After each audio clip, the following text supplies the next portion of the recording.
Hi guys, welcome to this week's video. So I want to do something a little bit different today because last week I hit up Waterstones, aka my second favourite shop in the world, the first being obviously Lush, and I bought quite a few books, so I wanted to share them with you guys to let you sort of into what is going to be on my to-read list during the season of spring.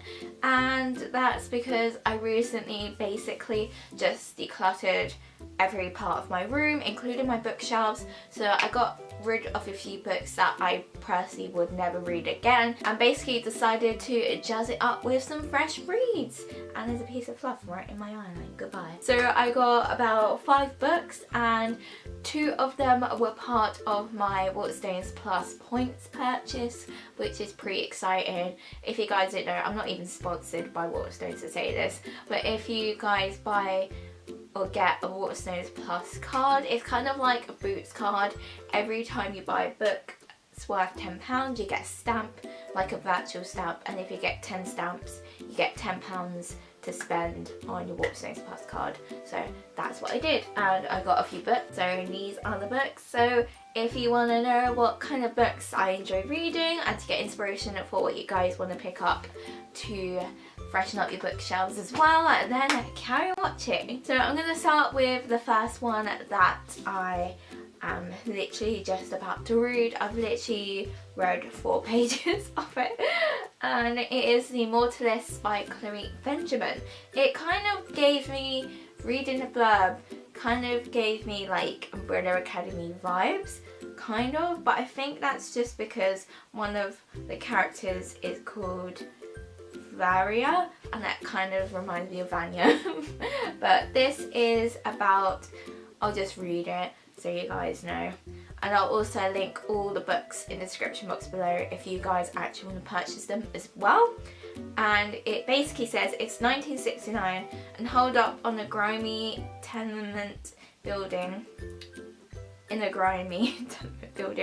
New York's Lower East Side is a travelling psychic who claims to be able to tell anyone the date they will die. The 4 gold children, too young for what they're about to hear, sneak out to learn their fortunes. Such prophecies could be dismissed as trickery and nonsense, yet the golds bury theirs deep.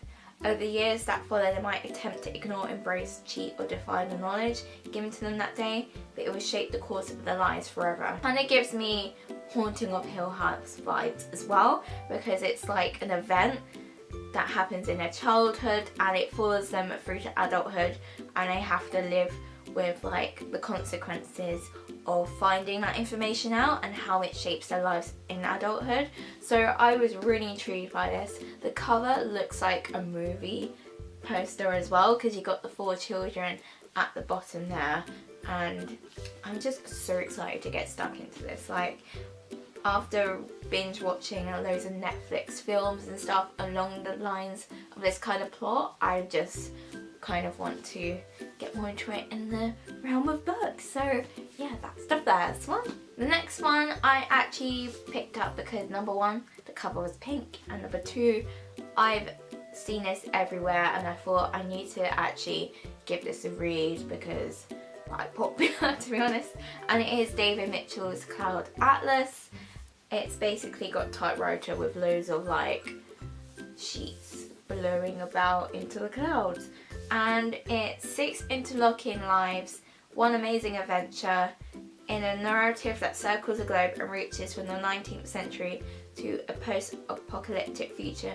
Cloud Atlas erases the boundaries of time, genre and language to offer an enthralling vision of humanity's will to power and where it will lead us. So it's kind of told from maybe like obviously 6 people's point of view, and I'm really intrigued to see how they all interlink as well, because I was reading Purity by Jonathan Franzen the other week, and that's kind of like a numerous amount of characters and you see it all from each point of view, but they kind of interlock in a way through like that person knows that person and that person knows the other person, so they kind of like know each other but they don't know everyone in that circle. If you get what I mean, I hope you do.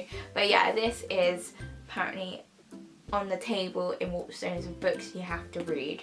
So I was like, I better read this. And yeah, I don't know what else to say, but it looks really good and it looks pretty on my bookshelf as well.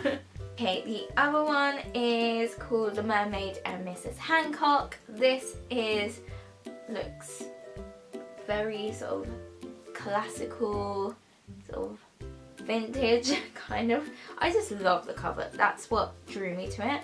And Mermaid and Mrs Hancock just sounds very fairy tale, and it does. It's basically says, on a September evening in 1785, the merchant Jonah Hancock finds one of his captains waiting eagerly on his doorstep.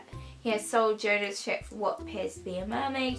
As gossip spreads through the docks, coffee shops, parlours and brothels, everyone wants to see Mr Hancock's marvel.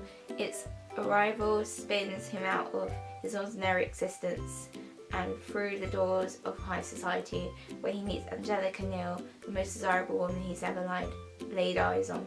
What will be the cost of their ambitions, and will they be able to escape the legendary destructive power of a mermaid it's said to possess? Very sort of luminaries. There's a book I've got called The Luminaries, I think. Yeah, The Luminaries, and that is kind of like set in that kind of time with that kind of like fairy tale mystery. So that's kind of the kind of books that I really enjoy reading, and this just sounded right out my street. And it's about mermaids. Who doesn't want to know about mermaids in an adult fiction book? That's the question. If you want something super different, I totally recommend this, and I can't wait to read this, which I'm going to say with every single book, but obviously that's why I bought them. So this one's been on my to-read list on Goodreads. Again, if you guys want to follow me on Goodreads, I will link my profile link in the description box below as well. And it is Sadie Smith's White Teeth. It's like those of like short stories, I think. Wait, let me just read this out to you. One of the most talked about fictional debuts of recent years, White Teeth is a funny, generous, big-hearted novel adored by critics and readers alike, dealing among many other things with friendship, love, war, the three cultures and three families over 3 generations. One brown mouse and a tricky way the past has of coming back and biting you on the ankle is life-affirming, righteous, must read of a book. I didn't even know this was like the first book from Zadie Smith, so I'm quite happy about that, because a lot of people have like praised Zadie Smith for her like incredible and like captivating writing. So I thought, let me jump on a bandwagon and read one of her books, and you can't argue that the cover is really pretty as well. And yeah, can't wait to read this as well. And the last one is, of course, The Regulars by Georgia Clark. This plot actually reminds me of that Meryl Streep film. I don't know the name of it, if you've ever watched it. It's one of her like films from when she was younger, and it's about her staying young and beautiful forever, kind of.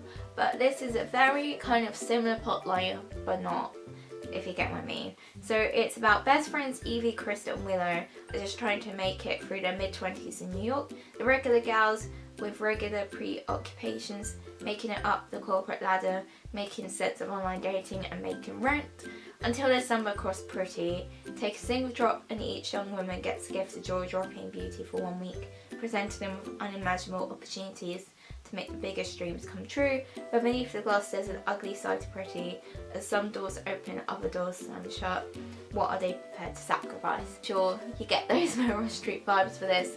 Not only is the cover super pretty, the storyline just sounds so different to what I've read before, and I think that goes for saying with all the books I've literally picked up in this haul, because I just wanted something completely different and really good. So yeah, that is my book haul. Short, sweet. I just want to like check in with you guys what kind of things I'm getting up to, and one of my huge other passions apart from YouTube and vlogging is reading. So yeah, if you guys did enjoy this video, got inspiration for what kind of books you want to pick up, and if you are reading a really good book at the moment, let me know what it is in the comments. And yeah, click the notification bell below, subscribe, and I upload videos every single Friday. So yeah, have a lovely weekend guys, and I will see you next week for another video. Goodbye!